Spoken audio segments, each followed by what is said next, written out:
Iran has made a dramatic claim that is now sending shockwaves across Israel and drawing intense global attention.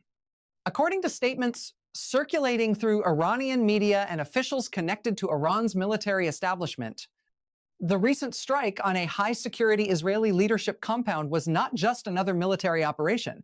Tehran claims the target of that strike was Israel's Prime Minister, Benjamin Netanyahu. The claim has immediately triggered speculation, confusion, and intense debate across political and security circles. Iran says the strike was aimed directly at the leadership compound because intelligence suggested Netanyahu might be present there at the time. What makes the situation even more dramatic is what Iranian officials are now pointing to as evidence for their claim.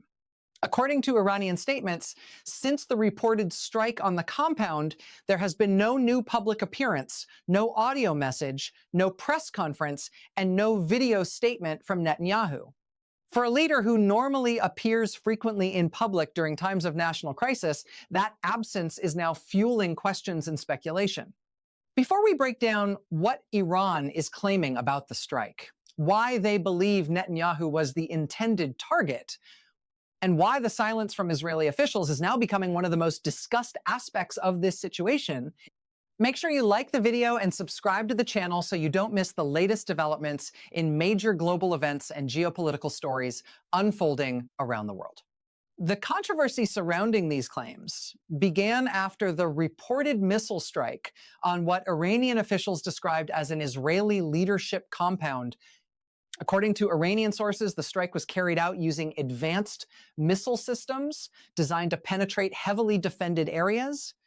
Iranian statements claim the weapons used in the attack were powerful enough to cause extensive destruction within the targeted complex. Tehran has now gone further, saying the missiles deployed in the operation would have made survival extremely difficult for anyone inside the compound at the moment of impact. Iranian officials argue that the scale and intensity of the strike would have left little chance for those at the center of the targeted area. But what has made the situation particularly unusual is what has happened since the strike. Normally, when a high-level political leader becomes the focus of international speculation, governments move quickly to address rumors. Public appearances, statements, or images are often released to demonstrate that the leader is safe. Yet according to Iranian officials, none of those things have happened so far. Iranian media outlets have repeatedly pointed to what they describe as the absence of new footage or photographs of Netanyahu following the strike. They argue that there has been no televised speech, no press conference, and no confirmed video message showing the Israeli Prime Minister after the attack. In Iran's narrative, that silence is being interpreted as a sign that something extraordinary may have happened.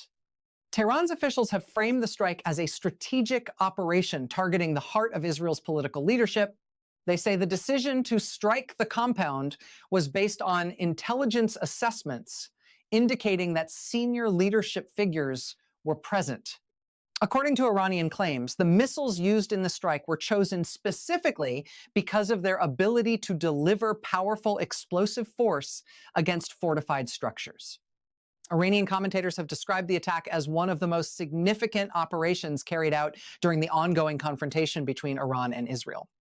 They argue that the goal of the strike was to send a message that even heavily protected leadership locations could be reached. But the most explosive claim coming from Iran is the suggestion that Netanyahu himself may have been the intended target. Iranian officials say that their intelligence assessments indicated he could be inside the compound when the missiles struck. They argue that the type of weapons used in the attack were capable of penetrating hardened infrastructure and causing widespread destruction within the facility. Iranian statements emphasize that the missiles deployed in the operation carried extremely powerful warheads. According to their claims, the explosive impact inside the compound would have created a devastating environment for anyone inside.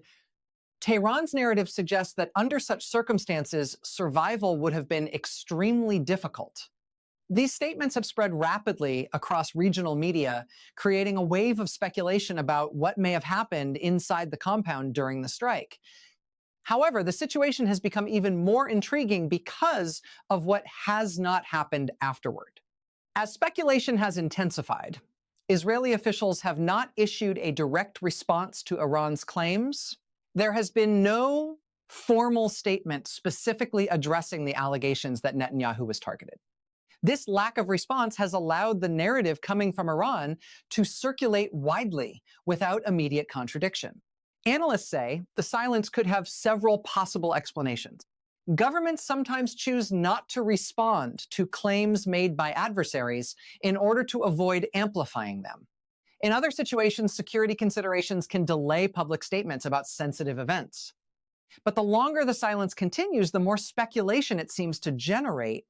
Observers have noted that during previous crises involving Israeli leadership, officials typically moved quickly to reassure the public. Press conferences or public appearances have often been used to demonstrate stability and continuity in government leadership. In this case, however, the situation appears different.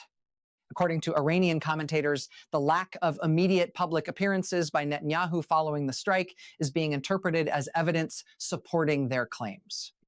They argue that if the prime minister were unharmed, images or statements would likely have appeared quickly. But at this stage, the situation remains uncertain. There has been no independent confirmation of Iran's claims. And without official statements clarifying the circumstances surrounding the strike, many questions remain unanswered. What is clear is that the reported attack itself has become one of the most dramatic developments in the ongoing confrontation between Iran and Israel. Strikes targeting leadership compounds represent an extremely serious escalation in any conflict. Such locations are typically among the most heavily protected facilities in a country. They often contain secure meeting rooms, communication centers, and offices used by senior government officials. Targeting such a location sends a powerful signal about the intent behind the operation. Iranian officials appear to be emphasizing exactly that message. They describe the strike as proof that even the most secure leadership facilities could be reached. From Tehran's perspective, the operation is being portrayed as a strategic demonstration of reach and capability. But beyond the military implications, the political dimension of these claims is equally significant. If a country believes its leadership has been directly targeted, the consequences can reshape the entire political landscape. Leadership security becomes an immediate priority. Government communication strategies shift rapidly, and public perception can change dramatically depending on how events unfold. The claims surrounding Netanyahu, therefore, carry enormous symbolic weight. Iran's narrative suggests that the strike was aimed at the highest level of Israeli leadership. That narrative is now being repeated across multiple regional media outlets. At the same time, the absence of a clear response from Israeli officials has allowed speculation to grow. Political analysts note that in the information age, silence can sometimes be interpreted in many different ways. Without official clarification, rumors and interpretations can spread quickly. For supporters of Iran's position, the silence is being framed as confirmation. For others, it may simply reflect the complexity of responding to sensitive security events. Meanwhile, the broader confrontation between Iran and Israel continues to shape the context in which these claims are unfolding. The two countries have been engaged in a long-running strategic rivalry involving intelligence operations, cyber activities, and occasional military strikes. Each side has accused the other of targeting critical infrastructure and national security assets. The strike on the leadership compound therefore fits into a larger pattern of escalating tensions.